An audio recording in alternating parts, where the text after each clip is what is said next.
Hi, Chris here with Gratitude Space Radio, and I got a special guest, actually somebody that's in the gratitude realm as myself, and a friend of mine recommended we connected, and I have my friend Sarah. My friend Sarah's here, all the way from Indianapolis. This may be the closest interview I've ever done on Gratitude Space Radio. So, welcome, Sarah. How you doing? Good to see you, neighbor. Doing well. Excellent. Yeah. Thanks for being here today. I guess we have. It's fun always to start out going, how do we know each other? Who do we want to give thanks for that? So do you want to take the ball on that and I can add on to it? So we had the great pleasure of intersecting on a gratitude encounter that was hosted by Kevin Monroe. And Kevin is a good friend of mine. I know he's a friend of yours who is also very invested in the space of gratitude. And the universe sometimes finds great conversations that way. So I was really happy to have the chance to chat with you.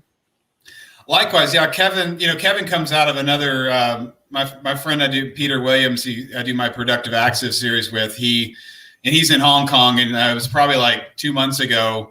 He just shot me something before he went to bed because he's 12 hours ahead of me. He said, maybe you want to check this out, and it was like, it showed that Kevin was having that encounterment. And I got on LinkedIn, and that afternoon I had to go do something. I was driving, but I got on and got to talk to Kevin a little bit and meet some people, and it was such a great space. And I love finding new people that are just into gratitude, into inspiring gratitude, and just enjoy sharing it. So, long story short, I did the encounter again because now I put it on my calendar so that I wouldn't forget it.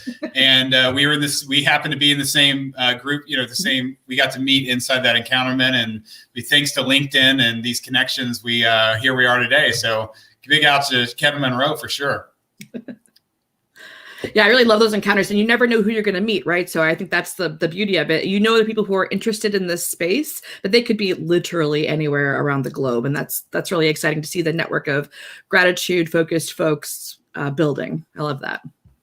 Yeah, I mean, I just obviously we're here talking, but there've been other relationships that have just sparred from me being in that circle. Even somebody I'm speaking with tomorrow, these people that are in the community that. We need I keep thinking there needs to be like a Rolodex of people in the gratitude community. Like you go to this page and, I think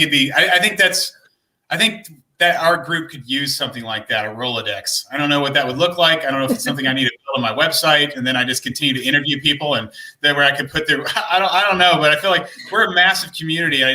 I'm always surprised when I meet somebody else that is doing work in this field. And, I'm like, wow, we should all know each other. We should all be having conversations.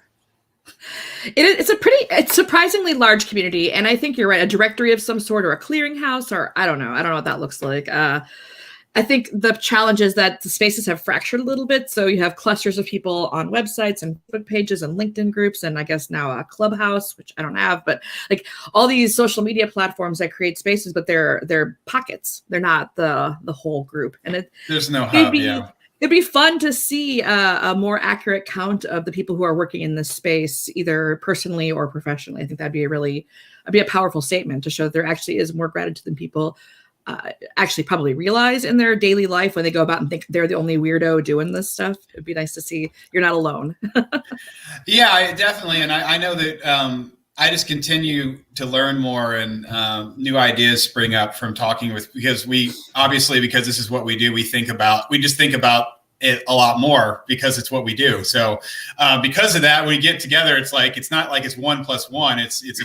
There's so much more. There's so much more in the two of us when we both have these ideas and we're sharing like what's going to bounce off this and that, and what can be created, and what are you doing that's going to inspire me into what I'm doing. And even when we were talking, the week before last, because we were talking just about levels of practicing. You gave me inspirational ideas and moments I hadn't thought of to write in. So that was just us chit chatting. It wasn't even like there was no direction involved or anything. It was just a conversation. So Sarah, if people don't know you, do you mind sharing a little bit about yourself? So I am actually a gratitude researcher, and I have been focusing on gratitude as a professional practice for about 7 years, but I have been practicing gratitude as a personal approach to life for almost 20. So I found gratitude during a time in my life when things just went completely upside down. I found myself a single mother dealing with children in crisis in a non-friendly space. And that wasn't the worst thing that happened. It was the year of gut punches. And what I found was I was spiraling down into a pretty reasonable level of depression given what was going on, but it wasn't sustainable. And I still had to be able to manage my children and make sure they were okay. And frankly, make sure that I was going to be okay. I've since internalized the concept. There's no shame in actually taking care of yourself, but we forget that sometimes when we're in crisis. So thanks to my grandmother who said, well, you have to just hang on, things will change, just get through to the next day. And what got me there was gratitude. And it wasn't like big gratitude. It was small things.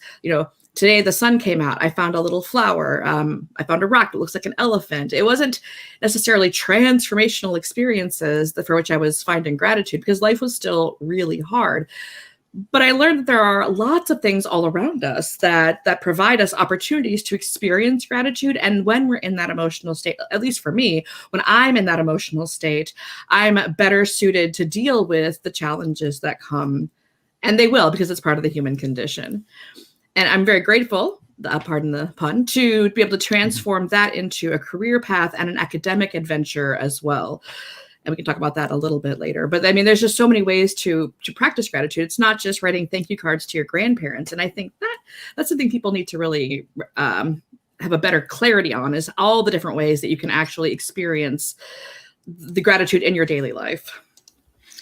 Yeah, there was so much good stuff there. Yeah, I loved your grandmother gave you, this guidance, just a very simplistic phrase. And I remember a hard time in my life when somebody said to me, this isn't permanent. What you're feeling right now it's not forever. It's that idea of this is just a day, this is just a moment. And I think that the more that we can share that to people, the more we can ingrain, this is temporary. You don't have to, don't make life choices, or, don't make this the end all be all feeling that this is the rest of your life. I think that's massive. And it's so true that there's so many daily small things that as soon as we hear, we can look for, or people mention, you go, oh yeah. And you can just see these things. And I mean, simplistic, like the sunset, for example, this last week, I could tell you it was 5 days in a row. It's just gray. It's just gray. But I looked out here, and that's okay. I still appreciate it. I even wrote down, I got to see the show. It's a gray show today, because it's part of my day. Like, I got to be here today. Regardless, there it is, Then yesterday, there was like this little sliver of light. I was like, oh, wow, look at that. There's an actual crack there in the gray sky. And I actually saw the sun pass by. It was really cool. Then today, this morning, the sky opened up and the sun was on my face and I could feel it. And I was just like, wow, this is so, but I appreciated it. And it's something that occurs every day. And again, like, just how do we build in ways to appreciate the things that are in front of us all the time? Because like you said, it'll prepare us for when this other stuff, I think you use the term, it's like recalibration is what you use. Mm-hmm. Is that what you said when we were talking? Mm-hmm. Yeah. And it's funny because people say, well, you can make anything, you can find gratitude in anything. And that's probably true. But I want to point out, again, I've been doing this for 20 years, right? I didn't just wake up one day and say, I'm going to be a grateful person. It's going to be magical. So it's like any other lifestyle choice that you make. And I'm not saying you can make anything good or you can make anything beautiful. There are really difficult challenges that happen in people's lives. I don't want to diminish that. And truthfully, I believe that all of our emotions exist for very specific purposes. I'm not suggesting that anybody should learn to give up or somehow lobotomize themselves to remove those experiences that are less than pleasant. Those serve a very specific purpose. And we can experience more than one emotion, even in the same heartbeat. And so having that balance and that recalibration of our mindset is such a powerful tool for dealing with the human condition when things happen that are, whether it's a blizzard or it's a global pandemic or it is a personal challenge, whatever those things are, we can always find something to help us boost our own energy levels to keep going. I mean, it's a survival instinct, honestly. You're right. If you want to, that's, I just thought, yeah, it's gratitude is a survival instinct. Yeah. Because if you're still looking for what, it's almost like it's pivoting from not giving up, right? It's like, okay, it's if we're going to like base level, mm-hmm. like that, like going back to this is just today, realizing, okay, this might suck, but everything doesn't suck. Right. There's all is not lost, the mentality of looking around and realizing that you've got so many things going on in your everyday that we just kind of overlook because it's our normal, back to like, how do we how can we appreciate the normal? Like how do we get to a place where we can just, if you could start by appreciation of the normal, then everything else is like gravy. It's like you're going to be able to fall back on. It's almost like you're saying, this is the ground. I get to walk on this ground. This is solid. I wake up and I've got this solid. My solid foundation obviously is I have a home. Roof over my head. I have electricity. I have running water. These necessities. I have food in the fridge. These, again, just necessities to live. And then obviously I've got a lot more than that. Right. My wife's here. I got love in this home. There's good memories. I've got books to read. I've got things to play with. I've got endless opportunities to watch things. I've got great people I can talk with. That's just like on top of this base level. Even speaking more, it's like if you wake up and your hearing's good, right? Or if you can see, or like I think we talked before, it's like if you can. If you physically can get around without anybody's help. I mean, these are just things that the everyday things, my dad was in the hospital recently and he said, he had after he got out of surgery, he had to have a bag for a week and he never had that happen, obviously. And he just he was giving the perspective of, wow, like, I'm so grateful this isn't the rest of my life. This is not the way that it is, just realizing back to, this is not, and I was even talking with a friend who had a brain tumor and I saw a video he did last night. He's doing the podcast and he was mentioning how, after he had his treatments, he stopped the feeling of didn't have taste, and somebody kind of put to him like, how bad is that? But he was saying perspective was, and I loved what he said. He said, well, if I get to spend this time with my wife and I get to see my kids grow up, he's like, taste and food is nothing. Right. What a twist, right? Yeah. And I think one of the really cool things about gratitude, and we've talked about this a little bit, Chris, but one of the beautiful things about gratitude is it in many ways serves as a reminder of those connections, right? We know even before COVID, we were living in a world that was suffering from an epidemic of loneliness. People have been getting more and more disconnected from their surroundings and more disconnected from people around them. And so loneliness isn't new. Coronavirus and on 2020 really just shone a really light into an existing challenge that we were really dealing with. But gratitude reminds us that we are connected to other people. And maybe it's not a person that right? Like you can be grateful for somebody I really appreciate that my kid made coffee this morning, so I have something to drink. That's awesome. And I really appreciate that somebody made that coffee maker. So I don't know who that person is. I don't know who made that coffee maker, but all of these are little micro connections to other human beings and put together over the course of a day and certainly put together over the course of a week or 20 years. It's an amazing amount of connection that we are all literally starving for right now. And I think that's a really helpful way to frame it as why does it work, right? Like it's not just that you say thank you for something and you magically feel better. There are specific reasons why gratitude connects us to each other. And there's neuroscience behind it, so we can hack into that intentionally and get a lot more juice out of it, which I think is pretty cool. For sure, yeah. Those. Eric, I was talking to my mentor. It's like, even though right now a lot of people can't actually touch each other, gratitude allows you to feel connected. Like you said, you can connect and feel connection without touching each other, without physical connection through gratitude. It's one of the superpowers of it, right? No, I mean, for example, we shared, when you think about like heating or electricity, or like the people that had to be the inventors of that, like you start thinking about what had to happen to get there. And the moment you're sitting in I like the statement. It's like, if you live, like, for example, you and I are in a home, like I said, we have these things, right now, our lives are better than kings lived hundreds of years ago, just a time period we're in and what we have now. Like we literally have access and better, than kings, than the people that were the top of the pinnacle of society, and here we are just every day is just what it is. Like we just get it. Like we can go, technically go out and get any type of food we want, right? Like how crazy is that really? Like you could go find anything, Exactly. Just the fact that we have heating and air and, electricity, everything electricity does. This is like, if you were born 200 years ago, just the perspective Magic. of it. But, it is. If you were to talk to somebody a couple hundred years ago, they'd probably think you were a witch and they'd probably just burn you at the stake. They're thinking this, this crazy, this is, but this is our everyday. And I think again, when you, I think, feel like we might have talked about before, like the simplicity of, AJ Jacobs' book, 1,000 Thanks, about his coffee, going back to, like you just said, the coffee maker, right? But it's like, we can go with anything and literally go down a gratitude wormhole or rabbit hole, so to speak, to feel connected and appreciation for whatever that is. And that can be people, places, and things, like what had to happen for this to happen and that to happen. Life it's almost like purpose you almost feel like you have a purpose then, and like there's magic. I choose through gratitude, I choose to live a life that I feel is magical. And obviously anybody can go, well, this is justifiable, this makes sense, but you can take all the excitement out of it you want. That's fine. I just choose to say it's magical.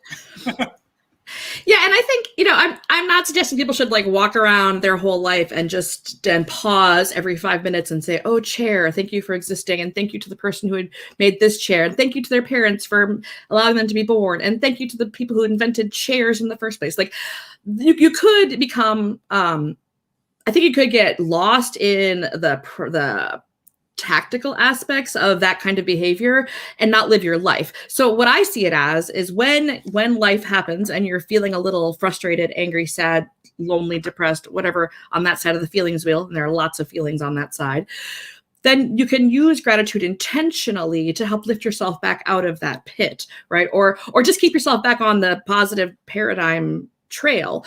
And over time, as you do this, I think, and I'm sure you're like this, Chris, because you've been doing this for a hot second too. So I catch myself wandering off the trail into what's very human nature, right? We know that our amygdala exists to keep us alive. Our limbic system exists literally to keep our species alive. That's its sole purpose. Not happy, not fulfilled, not self-actualized, alive. So our brains are scanning for danger and bad stuff, and there's plenty of that out there. That's there to be found. And when it finds it, it twigs us and says, whoa, saber-toothed tiger, watch out. And we have those unpleasant emotions that crop up. And with practice, you start to realize that that's what's happening. And with more practice, you don't even realize that your brain just says, hold on a minute, let me course correct here. I'm going to pause and either reframe to find what's good in this moment, or look around me and see what else is going on. Because we know the human brain is processing, scientists estimate, about 34 gigabytes of information every day. Now, that's a lot of stuff. Certainly in those 34 gigabytes of information, there's something positive happening, something you can learn from, something you can grow from, something you can appreciate, even something that's just downright nice. So just learning to sift through and look for those things consciously and unconsciously is, for me, literally a lifesaver. Yeah, I love that. It's almost like, gratitude is like a language, and you're just learning how to read it. It's almost like what's our vowels or what's our consonants, and what and again, and I completely agree. Like somebody can't go through life and be grateful 24 hours a day, 7 days a week. You can't, because you wouldn't get anything done, because I have to think about other things. I can't stay. Now, obviously, you and I, when we get. Cool thing is we get to talk to people about gratitude. So at that point, we're getting a practice in as we're enjoying what we're doing. But you can't, it's not something you can't get things, you can appreciate what you're doing and be present. And obviously that's a state of being grateful, but you can't be thinking about the wormhole we're talking about 24 hours, 7 days a week, because you just wouldn't have a life. You wouldn't be able to connect with people. You wouldn't be able to drive your car. You wouldn't be able to make food if you were, So I agree. And then it's just, to me, it's just getting people understanding they need to, it's a muscle, like you're saying, and the more you flex that muscle, the easier it is when you're not, like you're saying, when things come up, the more you do it, the quicker you'll be able to pivot your mind. It's training the mind, Yeah. It's like we were saying, if you stay intention in the morning is I'm going to look for the color blue, you're going to see the color blue. So if you start off in the morning and you have intention to be, I'm going to be great. These are things I'm grateful for.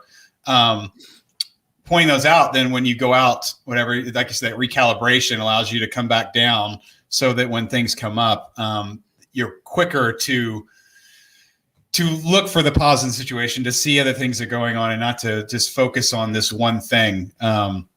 So it's a superpower, but I completely agree that I would never expect anybody to, but again, you can't do that. You couldn't, you wouldn't have a productive life. I guess you could, but I don't know how you would go about, cleaning yourself and making your bed.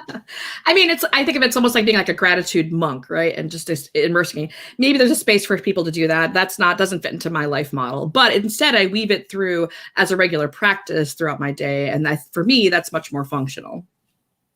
Yeah. If it's, obviously easy one is like if you're sitting down, you enjoy the food that's in front of you, or just giving people attention that are in front of you, paying attention, being in the moment, or enjoying the sunrise, or enjoying the cup of coffee. I love you said how your son made your coffee. That's awesome.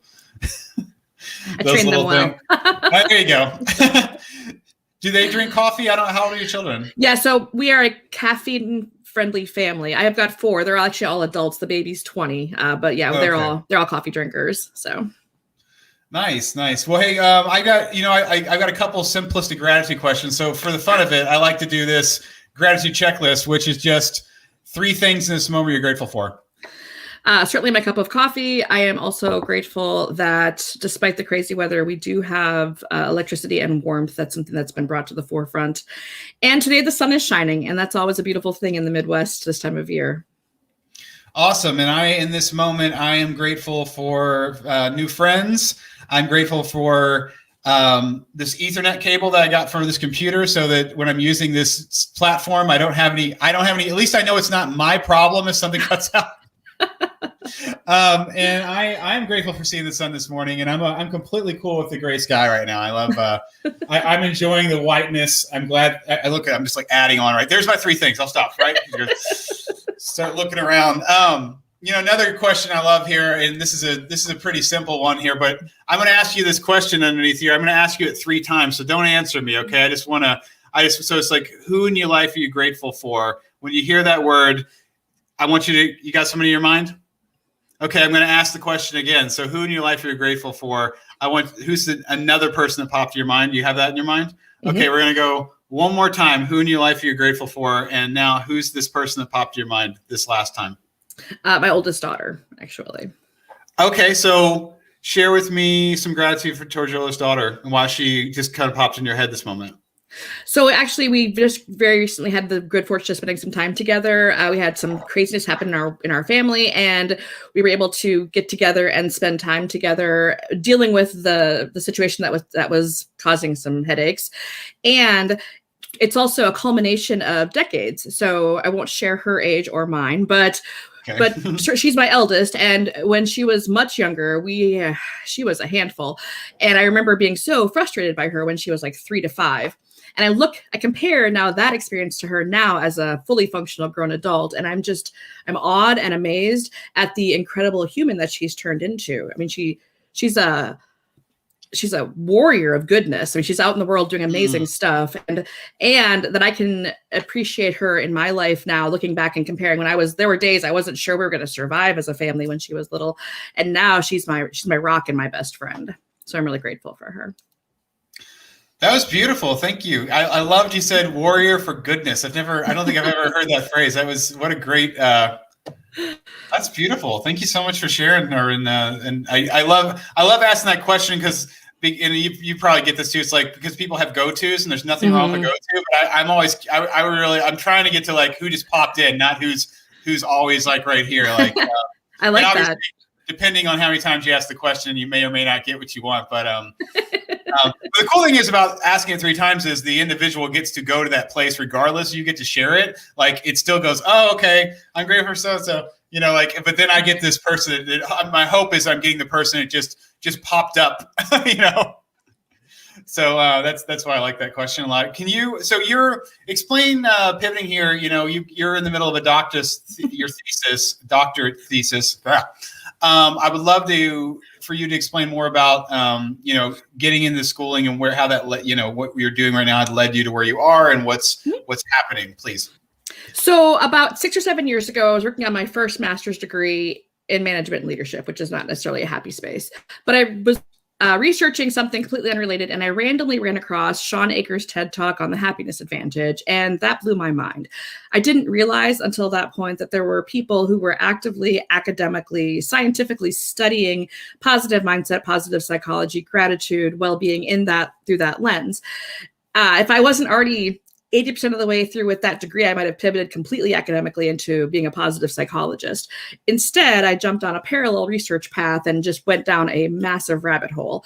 So in the process, I learned about chief happiness officers, and I went and got certified as a chief happiness officer, trying to integrate the actual data-driven science behind what helps people find happiness, not what makes people happy, because you can't do that, but what creates spaces that allows people to find happiness organically. And then I found this concept of happiness in the workplace, which is where the CHO comes from. And we all know people, we probably are those people who are not happy with their job situation or have had those situations that were just awful for wide varieties of reasons. And so I was finishing up my master's degree, I finished my MBA, and I was thinking, I could take this to the next level and do some actual research on this. That would be super cool. So I did. I had to convince my school that this was a avenue worth exploring, because I went for a business degree. I think this is an important intersection here, is happiness and the workplace. And I know Hoosiers who are listening are going to say that doesn't belong. Those two things don't go together. But the truth of the matter is, we know that happy employees perform better. They stick around longer. They're less likely to die of a heart attack or suicide at their desk. There are lots of business reasons why this is important to study. And so I got permission to research this. And I'm looking at actively the intersection of intentional gratitude practices in the workplace. And what does that do to job satisfaction? What does it do to role perception of competency? If I'm experiencing gratitude as an active practice, do I feel better about how I can accomplish my job? So I've been doing all of the leading work. Anybody who's ever done a terminal degree knows there's a tremendous amount of build up to the fun part, which is the actual research. So I have a mountain of literature that I have read on this topic. I'm still reading. I just like this space. Actually, I love this space. But I'm really actively interested in seeing what happens when we intersect the active practice of gratitude. And specifically, I think, and I'm suspicious that there will be some interesting parallels here. There's a difference between gratitude practiced internally, like when I keep a gratitude journal or just think about gratitude as an active practice, as opposed to expressing that gratefulness to somebody else. I think that connection to the outside world, that extra supercharged reconnection to other people, will juice up the experience. I don't know what that looks like statistically, but I guess we'll find out. So I'm hoping to have results on the trial by the end of 2021. I love that. There was so much good stuff there. I'm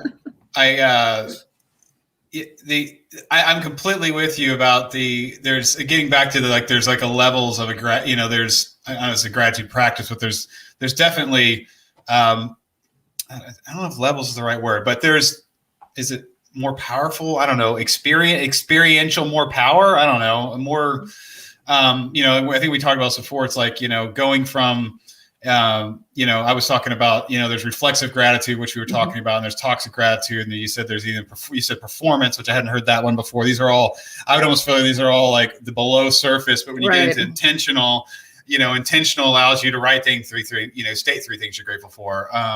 But then, and that's a personal thing. It's alone. But as soon as you decide you're going to share gratitude, and that could be specifically thanking somebody, that could be creating a space for gratitude, that could be asking someone they're grateful for. As soon as you do that, it becomes exponentially more powerful for the individual, because you're creating, you can't do it alone, for one thing, and you're creating a memory. You're literally creating memory with feelings inside of it. It's almost like here's a metaphor. It's like if I sit here at home and I write what I'm grateful for, that's great. That's almost like me buying different colors to paint, right? But as soon as I go out and I have this experience, I've just painted a painting. Yes.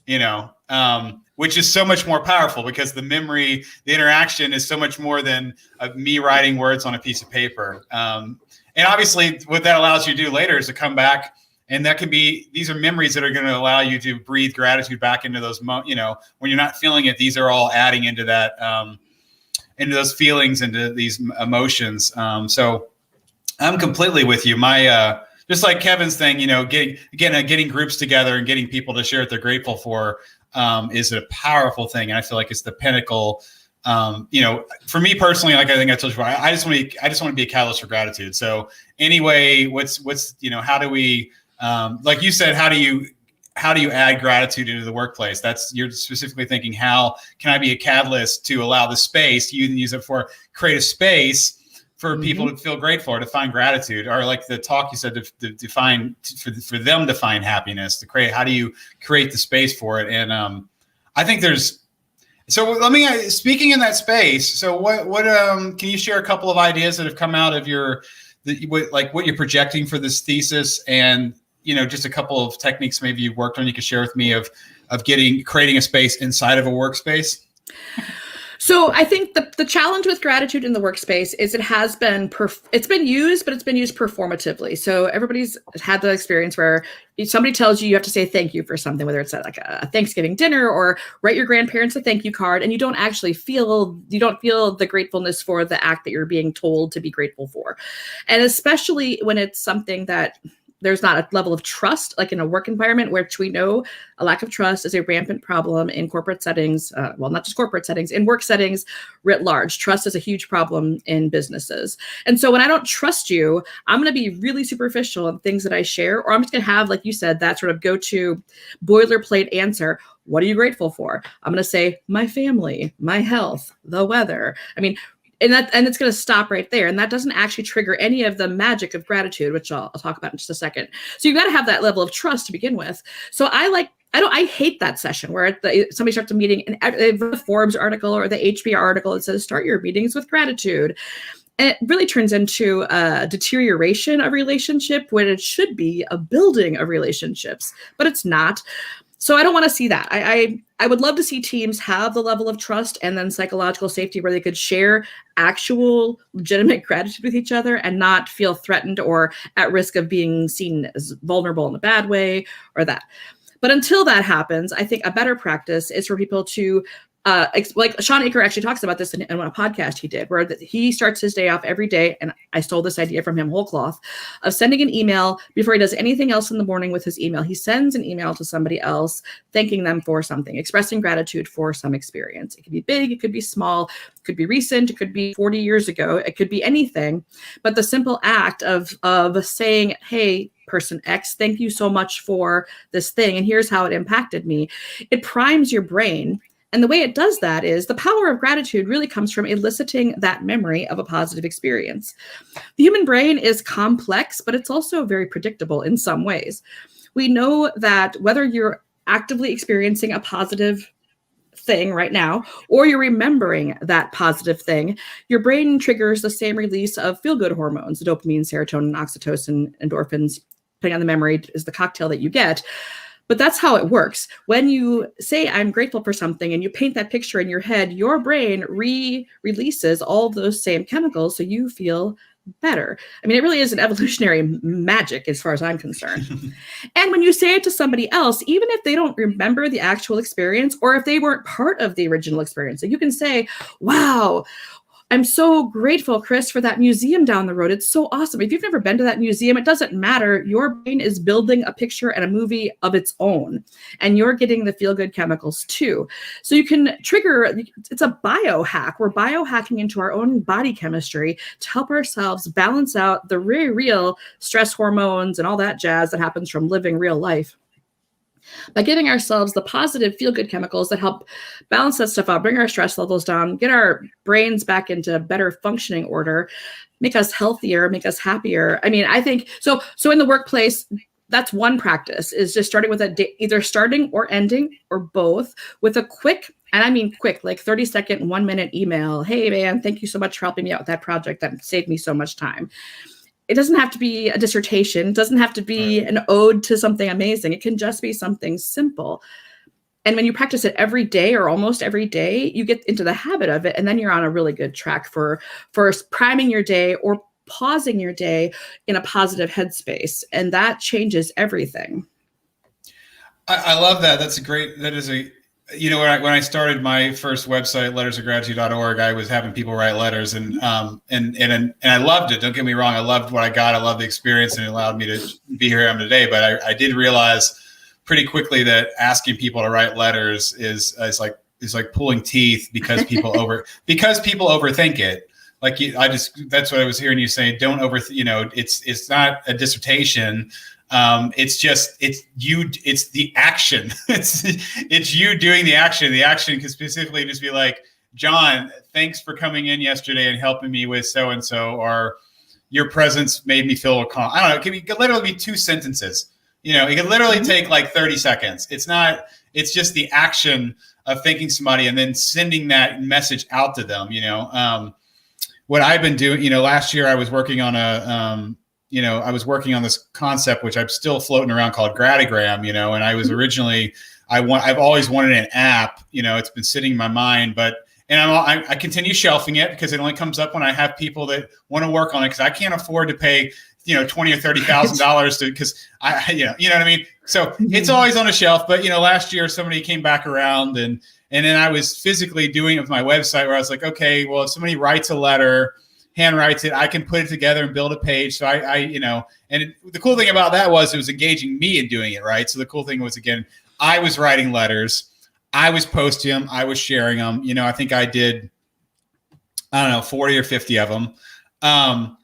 Which is great. And then, but nobody else, and I was allowing other people to do this. Nobody was doing it. So apparently, I don't know if the formula, whatever, right? Who knows? That's fine. Okay, it's fine. Cool thing is I got something out of it. But then I got my newest postcards, and what I did then is I started to handwrite them, and I would take a picture of them, and then I would just send it to the person, right? So it's like I got to do the physical sit down with the pen, got to share my thoughts, and then there was an image so I was getting, to me, it's, I was getting the physicality of it, and I was digitally sending it. So I was getting, to me, it was like the best of both worlds. I was getting able to be physical, but I was also being able to immediate gratification of sending this card, which I love. So I don't know, but in a workplace scenario, like I said, email would make sense. But even if people had gratitude, like postcards that was given to them, like it could be a practice of, you have a small team, and you give them 7 of them at the beginning of the week and go,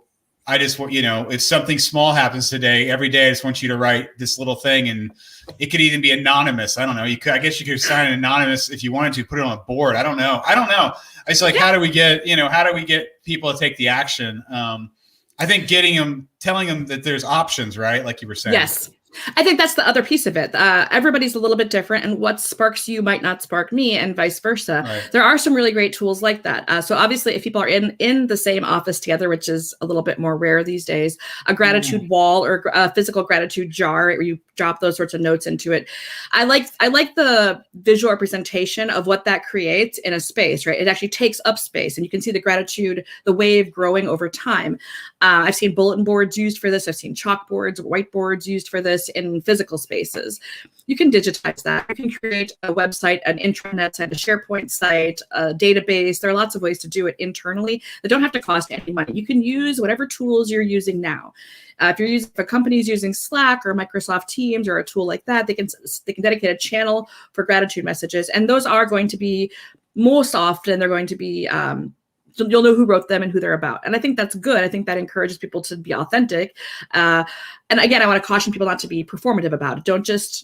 I don't like gratitude challenges in the sense of who can do the most gratitude, because that makes it forced. And then you start getting thanks for the socks, and nobody's really grateful for those socks. So it doesn't really, I think that's detrimental to the pulse of the organization at that point. But there are some companies that are creating software that allow you to capture these moments as well. And they're not. What I like about the tools is they're not just virtual gratitude walls. They're really meant to be repositories for sort of the emotional landscape of your organization. So when something happens, when people have to go work from home suddenly, or there's a natural disaster or something, you can see the mood depress a little bit, and that's normal. That's a human reaction to a very negative situation. But you can get a sense of what's going on with the overarching landscape of your organization. And I think that's really helpful because, again, back to that trust situation, we know employee engagement surveys are not working. And the reason we know they're not working is everybody's doing them and people are still radically disengaged from their jobs. So the engagement surveys, well, they're not being used well, so they're not working for lots of reasons. And companies aren't really doing anything with them that matter. people don't want pizza parties. That's not going to engage people to be grateful for at work. I mean, they might be like in the moment, oh, cool, I don't have to buy lunch, but it's not really an abiding gratitude. And then when something happens and your budget gets cut and you can't afford the pizza parties anymore, or now you're triggering loss aversion. So now you're ticking people off for something that was never really part of the equation to begin with. So it's counterintuitive. Like, they have to do better. And companies are spending literally billions of dollars every year around the world on initiatives to try to create spaces that are more positive, that are more engaging, that have a more positive employee experience. It's not working. What we're doing isn't working. And that's why I'm so interested in seeing how gratitude, which is a vast tapped lever, can be used in these workplace environments where it's seen as corny, right? I mean, people feel weird about it, or I shouldn't have to thank people for doing their job. Wow. Why wouldn't you? Like, what is wrong with you? What kind of a megalomaniac are you? Not you, but what is this person who doesn't want to say thank you to their people who have busted their hump to get this mission accomplished for the organization? They say, well, I'm going to spoil them if I say thank you. No, that's not what the data shows us at all. That's not even based in reality. So that archetype of like evil overlord supervisor who doesn't say thank you because it's not cool, that person needs to go away, because that's just not working. It's killing our people. And I mean that literally. It's literally killing people. Sorry, there's so much there again. I think if we can, you can build, like you were saying, if it's a board or it's a jar or a digital space, like if you can build, you're putting together like something physical that people can just look over, I think it creates, if we can get, for example, if it's a bulletin board, when they walk into that room, it creates the space automatically just because it's sitting there. They don't even have to go over and read it. They just know what it is, right? They just see cards. It automatically triggers the space, and that's so powerful. And obviously a jar can do that. Digitally, obviously I think it's a little more difficult because it's getting people, how do you engage the people to get back into that space? I don't know. I do like what Kevin Moreau does, and I understand the idea between not liking a challenge or the term challenge. It's more about, to me, when I see those things, I'm obviously thinking it's just like, oh, this is a reason to engage daily. It's like those are different. Those are good. Yeah. Yeah. It's an excuse. Like, this is going to be part of my practice. I like that the app Mighty Networks he's using. I feel like there's some really big possibilities in the gratitude realm with something like that. And obviously, like you were saying, with companies or groups. When I was talking to him, I may have shared this before. My biggest thing is like, how do you, is if we create a space where you're grateful for somebody, how do we get that moment to the person?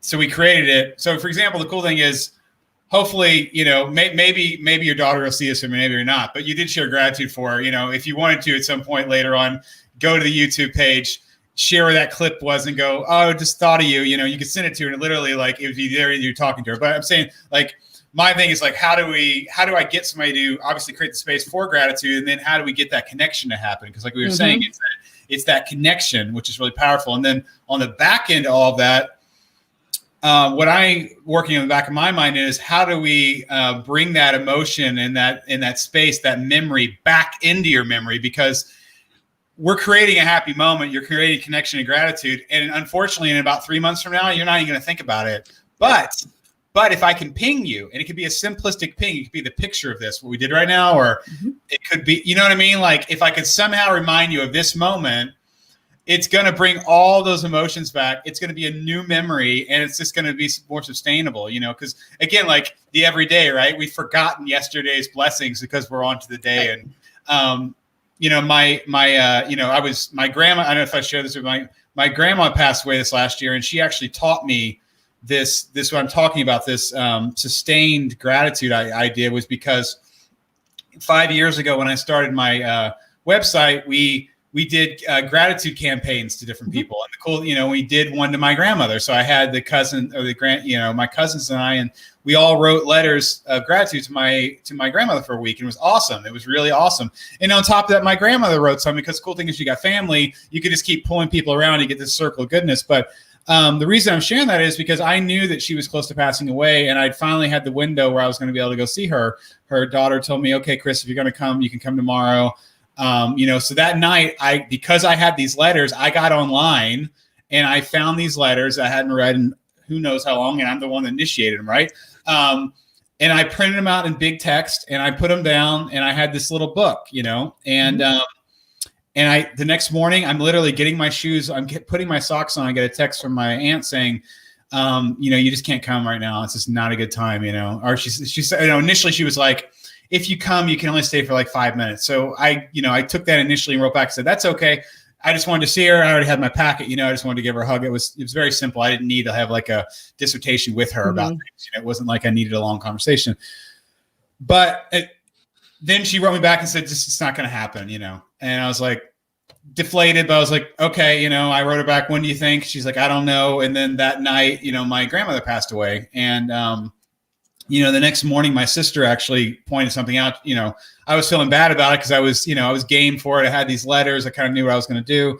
But my sister was like, it's really good you didn't go. It's like, you didn't need to see her before she passed. You know what I mean? Like, I didn't need to see her that way. I have a memory. I didn't need that to be my memory, and I could even pivot back to, I wish I hadn't walked in the hospice room after my mom passed away. Let's just talk. I don't want to dig into that, but I'm saying I didn't need that. You know what I mean? Didn't need that. Just like I didn't need that with my grandmother.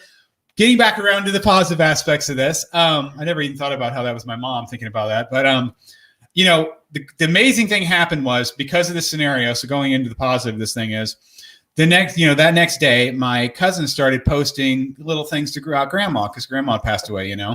And what I did, because I already had these, is I took these letters and then I just pasted them right there in that post so that they could see this. And what I realized from this was, again, like from this experience was, obviously 5 years ago, they wrote this letter, but they don't remember it. Okay. So one or two things, there's a couple things could happen here. They definitely don't remember what they wrote. That's for sure.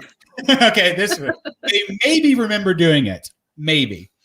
But as soon as I put this back up, they relived it, and it was a whole new experience, and it meant something else, and it brought everything forward present, and it did for me too, right? Like it brought it back for me too, initiating these moments. So my whole thing was like the power of how can we like create these moments like the letter, right? But how can we then make it sustainable? What can we do to bring these moments back around? Because the more of these moments, so think about this. Think of you for a year. You created moments of gratitude, and they were like, and then every day of the month, every day, say that next year, every day something was pinging you. Like, wow, like you would, you know what I mean? Like that alone, right? What would that do? Like these continual moments of gratitude coming back, they're coming back, right? Because it's the past, but it's like, here we are. So I know I'm just going on a tangent. No, your point is really valid. I think that's why I love the concept of gratitude journaling for people for whom journaling is a good practice. I think gratitude journals are very, very powerful. And part of the reason they're so powerful is what you just said. In the moment, you think of a thing, you're grateful for it. And it could be very genuine, very deep gratitude. And a couple of more moments, it's going to slide away because more stuff's going to pile on top of it. But if you have a tangible, whether it's a paper journal or it's a virtual journal or it's an app that you use, I don't care. All of those tools are storehouses for all of those memories. And then what you can do then is take that journal and crack it back open. I actually published a journal for that exact purpose. It actually has a pause point built into it every 4 weeks, to encourage people to go back and look at the things that just happened. I mean, they literally in the last month, these are things that happened that I guarantee you have slipped your mind because, again, 34 gigabytes, it's a lot of stuff to process, right? So if we teach ourselves to take those opportunities to pause and just reflect, and I don't mean get bogged down in the past, that can happen too. That's not healthy. Just pause and reflect on the amazing stuff that has happened and what's led you to this place, or what's leading you to a new place that may be even more of an adventure and awesomeness. That's really amazing to have that stockpile tucked away somewhere. I think there are social media platforms that do this really well in some ways, but people don't use them for that, right? And so it's like a missed opportunity. And same thing is true for business. And what I see happening sometimes is like you'll see on LinkedIn, somebody will post a kudos on LinkedIn for a coworker. And it's interesting to me. I love to read those when they pop up. And you can tell when it's being manipulated for like a not good reason or when it's genuine. And I think that that part of it's just the intent. Like you have to go into this with positive intent, but that's true for anything. I mean, you can eat too many carrots. You can make anything unhealthy. So don't do that. Be intentional about it. I think we've maybe lost a little bit of the awareness of how powerful intention is. We tend in our modern society to live by the seat of our pants. We're kind of always waiting for the next Instagram ping or whatever. So learning to be intentional about your practices, whether it's gratitude or it's walking regularly, is really helpful. And it doesn't take away from your daily hustle and bustle. You'll still have a lot of things accomplished. I think you're recharging yourself. And to your point about the recharging of it, I think of it like, so I sort of formally started this gratitude work in a team of microbiologists, which was interesting. So I translated it through the lens of the microbiome in our digestive tract. We know that there are good bacteria and bad bacteria that live in our digestive tract. And the same is true for our emotions. We have helpful emotions and we have not helpful emotions. So if we're constantly just taking a probiotic for our emotions, right, which is what I see gratitude as being, it's a form of emotional probiotic. So you put it back into your system. It's going to be a maintenance situation. You can't just take one and live happily ever after. But by getting into the routine of taking your daily probiotics, you're going to have a healthier, happier emotional microbiome as well. And that just makes us far more functional as humans. And that's a huge part of resilience, which we can all use more of. I love that. I love the terminology you're using there about the microbiome. That's brilliant. Yeah, I really, that's a great picture. I think a lot of people could understand. You painted that really well. Yeah. Eat your yogurt and do your gratitude. You'll be better off. Right. And I love how, I was speaking. So like, how can I as an individual assist other people to do it? And you're like, well, if they have a journal, like you said, they can do it themselves. Yeah, you're right. You're right. Yeah, you're right. It is that simple. And I love, I have not seen your journal. I did see something online about it, but I haven't actually, I haven't experienced it, but I love that you're telling people they need to go back and reflect. It's almost like, geez, like, I don't know. I'm trying to think of like, if you had somebody do 30 days and there's like, okay, this is like a 90-day journal, but it's like the second 30 days is like, okay, first off, I need you to read day 1. And now we're going to do day 31.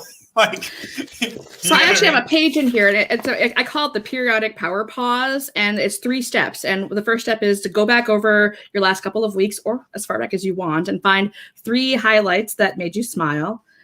And then what's the favorite memory of the last several weeks? And then what are your hopes for the upcoming week? And to me, we're just priming the cognitive pump by thinking through that lens of sifting through things that we've already identified as positives. We're squeezing a little bit more magic out of those pre-existing moments. And then we're priming our brain to already be looking for, back to your point about the blue car, right? Or things that are blue. We're priming our brains to look for things that are positive. And to me, that's where gratitude gets really interesting.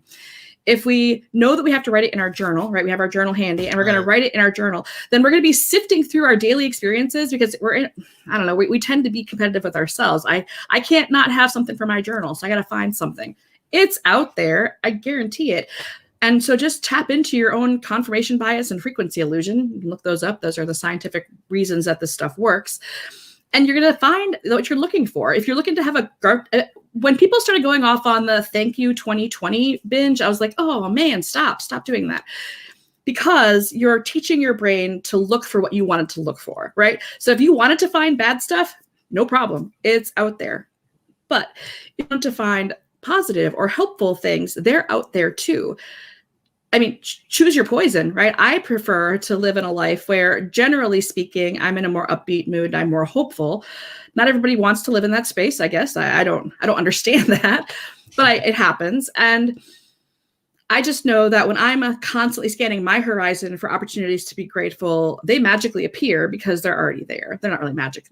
Life has lots of good stuff in it. We just have to remember that sometimes. Right. Yeah. It's just, it's intention. And, I love the idea of just waking up and, if somebody wants to try something for 30 days, just wake up and say, today's going to be a great day and see what happens. Mm-hmm. See what happens. So, worst case, it'll be a day, right? Right. Yeah. Yeah. When you set yourself up, we find what we're looking for all the time. That's what you're saying. If you're looking for things to be grateful for, you're going to find them. If you're looking for things to be unhappy about, you're going to find them. If you're looking for an argument, you're going to find it. If you're going to look for people arguing, We know, you know where the hot buttons are, you know where to go is, you know where the stove is. Well, and it's funny because we can reframe anything, right? I mean, you can take any experience and you could put a hopeful spin on it, or you could put a negative spin on it. Oh man, we got 10 inches of snow. Or wow, it's beautiful outside and I don't have to go to the grocery store. Like there are ways to reframe things, and some of that is hardwired. We know that some, like optimism, pessimism, those set points we are given a set point, but they are not carved in stone. You can teach your brain to shift that to a more positive or more negative experience. And so I think it is like going to the gym and practicing that muscle. The more you do it, the easier it becomes. And the beauty of it is, unlike going to the gym, if you fall off the wagon and don't do gratitude day for a couple of weeks, you can pick it back up. You can't just go back into the gym and start leg pressing 500 pounds after a year off, right? You're going to blow something. But gratitude's very forgiving that way. I love that. Yeah. And that's, even yesterday, it was like, I was just going, oh, I'm so glad that I have a warm, when I see the snow, I'm like, I'm glad I have a warm home again. I'm glad the electricity's on. I'm glad that we don't have to go we have food in the refrigerator, that we don't, that I have stuff to play, I'm glad I have a good snow shovel, right? Like that's people in Texas. Oh, there you go. Don't have snow shovels. Yeah.